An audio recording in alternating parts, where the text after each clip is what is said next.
Season 3 of Unapologetically Woman. We're celebrating phenomenal women all across Kentucky who make no apologies for their perspectives or the impact that they're making in the community. Today we're celebrating Darlene Barber. Darlene is a mom of 4, a grandmother to 3, and a leader working to develop and promote small businesses in Kentucky.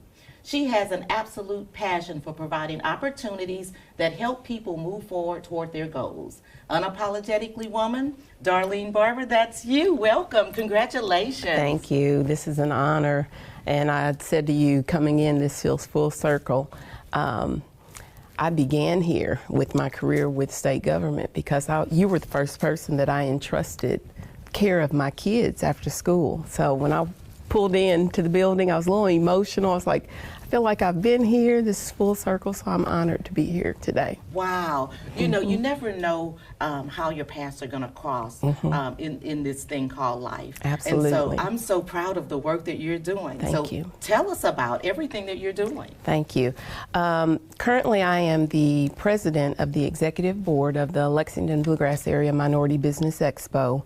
The expo is celebrating its 21st year coming up this summer, July 27th and 28th. But we developed from a vision from Milton Dehoney, who was at the time the Chief Administrative Officer of LFUCG, Lexington Fayette Urban County Government, back in 2002. And he wanted an event that would highlight and expose small businesses to opportunities. And so that's what we've done for the past, it'll be 21 years this summer. Why is that important for you? It's important for me because that's hard work. It's hard work, and the committee that helps put this together, complete volunteerism. It's not anyone's job, no one's getting paid, but I just began with a passion. 17 years I spent with economic development with state government, and developed and nurtured relationships with small business owners and recognized that they are truly sometimes the missed gems, and just wanted to focus on ways to help push them forward, move them forward, find them opportunities, give them educational opportunities. Sometimes it's what you don't know that keeps your business from succeeding, and so just got into this committee. This is going into my 19th year, and have been there ever since, this time first year as president. So I'm excited. You're really committed to helping people become the best version of themselves. Absolutely. And help them reach their goals. What are some of the things that you talk to folks about, you know, when you're meeting with them and, you know, they have a plan, but they don't know how to get there? Well, first thing I tell them is, you know, it's not for the faint at heart. It's not easy. There are a lot of gimmicks out there that talk about grant programs, free monies to do so many things. And quite honestly, unless you're writing for something through federal government that you get a grant opportunity for, that just doesn't exist. And so that's the first order of business, trying to figure out what kind of funding do you need, what does your financial information look like, and that is the first order of business. And on our committee, we have volunteers from all industries, including state and local government, financial institutions. We've got insurance. We've got all kinds of industries that can also provide valuable information to the business owners. And so you've done this work, you do this through volunteerism, but you talked about working at the Cabinet for Economic Development. What was your role there? I was project manager for 17 years. The latter of those years, I was the director of the State Trade Expansion Program, also referred to as STEP. And it was a true grant opportunity. I have to back up my statement a little bit, but we received federal monies to allot small portions of grant money to small businesses so that they could export their products. And while involved in that work, I was able to do 3 international trade missions, 2 to Canada, 2 to the United Kingdom, to expose these businesses to opportunities outside of the United States. That's a big deal. It was a big deal, absolutely. So you've just been doing work that requires a lot of just true grit and will to get it done. Grit and will, and sometimes not a lot of recognition, which that doesn't bother me. I'm comfortable in the background, in the weeds, doing the work. But it is hard work. It is hard work to convince businesses that they have something worthy to expound upon, to go to other markets. And so it was hard work. Well, we're recognizing you today because we understand the amount of work, time, energy that goes into all of this. It's not easy. And we want to say thank you for all of the work that you do, you know, to make everything move and to help people reach their dreams. When you help somebody finally realize their dream and it's off the paper and it's in the reality, how does that make you feel? It's very rewarding, and I'll tell you a quick story. I have a young man that I met. I work part-time in a retail industry in the evenings, and this young man had moved to Kentucky from Knoxville, kind of down on his luck, trying to get his footing together, and he always had a passion to go to nursing school. And so we talked about things. I took him to dinner a couple of times, and I actually ended up writing his recommendation letter. And he got into school. He's working towards that currently, and it's just rewarding. I have so much to offer, knowledge, skills, abilities, and I just want to give that to people. You know, push them further. You have the ability to do. Well, and it's the same thing that you do in your family, right? Absolutely. All of your children are college educated. Mm-hmm. How does that make you feel? Proud mom over here, proud mama bear. Long journey, because for the majority of that time I did it by myself. Actually, when you first started picking up from Dixie Magnet Elementary for the after-school program, That's been at least 27 years ago. At least. Long time ago. I was a newly divorced mother of 4, big undertaking, had just gotten my job in Frankfort, didn't know how I was going to do all these things, and then the opportunity opened for them to come here for the after-school program.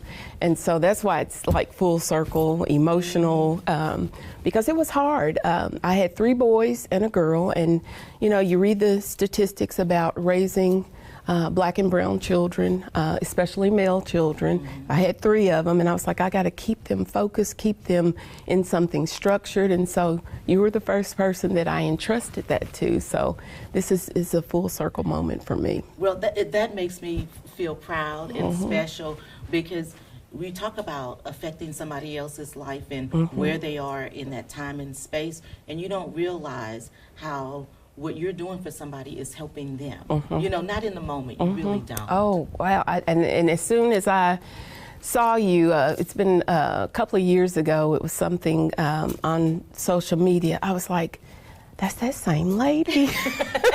That's me. That's her, you know. Never forget. And then, of course, I've watched Raven's journey. My oldest son is still connected to her on social media. Fantastic young lady, has done wonderful things, so I know you're a proud mom as well. I am. See, we came to celebrate you, and you trying to celebrate me. Thank you, thank you, thank you. I like it so much when women sit together and they encourage each other, because that's what I think is happening right here. You know, and so what about your grandchildren? You've got 3. Oh, I have 3. You see my little thing here, KTA. I have Kellen, Tyler, and Elise.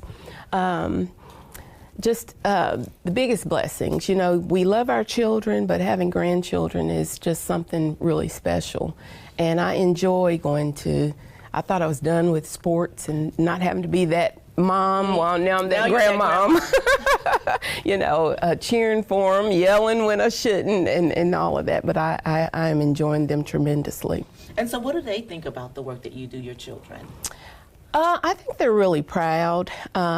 When I got my master's degree, I didn't know, you never know who's watching, how much they're taking in. My twin boy, who is the youngest son, went back and got his master's and got it in the same study. And I'm like, he's really paying attention, but you don't understand that when you're raising them and when it's so many of them. You that know. means that you've been a great role model. I hope so. I pray so. He looked at you and he said, I want to be like my mom. He did. And I think they're proud. I think that They've watched how hard I've worked. I tell the story. I started working at 14. I did the free lunch program for micro city government way back when, and I have worked consecutively every year since I was 14. And they know that story, and I think they understand that nothing comes without hard work. And so were you working at 14 because an additional income was important to your home? To an extent, because my mother was a divorced parent as well, and you know, kids want things. You know, now it's PlayStations and things of that nature.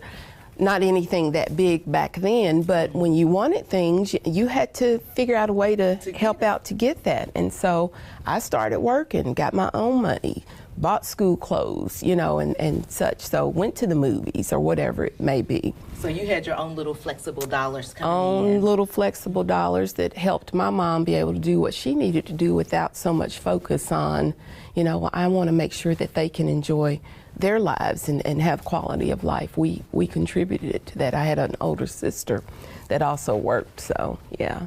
So what do you think in the grand scheme of all of this that this means for you? Out there in the universe, what do you think? Everything, because you put your money where your mouth is. You've been working since you were 14 years old. You are an avid volunteer. Public service is nothing new to you. You're a member of Delta Sigma Theta Sorority Incorporated, and so that's a sorority that is embedded in volunteerism. How does all of that work for you, and what do you think it all means at the end of the day? I think that we're put on here for a purpose, put on this earth for a purpose. I also think that there is purpose in pain. Whatever you may be going through, you still have to find that purpose. You've got to push through. You've got to make a difference. You've got to make an impact, have a positive mark left on whatever it is that you're doing. And I just hope that the mark that I'm leaving is positive, that it has certainly shown to my children that there's purpose in that pain. You know, you go through things, but you know, it's life. You've got to pick up, you've got to move on. So more than anything, we talked about sleep when we were chit-chatting before this. You know, I feel like I do so much, I'm involved in so much, but I can rest later.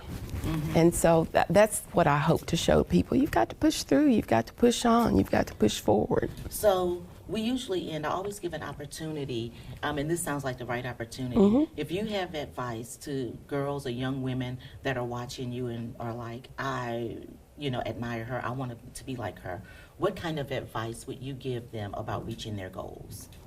Reaching their goals, I would say stick to your plan. If you don't have a plan, get with somebody that can give you a little bit of direction. I know as teens, young women, it's hard to listen to somebody say ABC, but you will discover that there's some wisdom there, some knowledge there. I had a good network of people around me, good village. I have so many amazing women in my life, grandmothers, mom, aunts, my sister, you know, and get around the right kind of people if you don't have a plan. Find that plan and then find someone that can help you navigate through whether it's darkness, pain, pressure, whatever it may be to get to that end goal. Thank you so much. Thank you. So good reconnecting with you. It is. Continue to watch Unapologetically Woman as we celebrate other amazing women just like Darlene Barber. You heard it from her. Have a plan, stick to your goal, and surround yourself with other amazing women. I'll talk to you soon.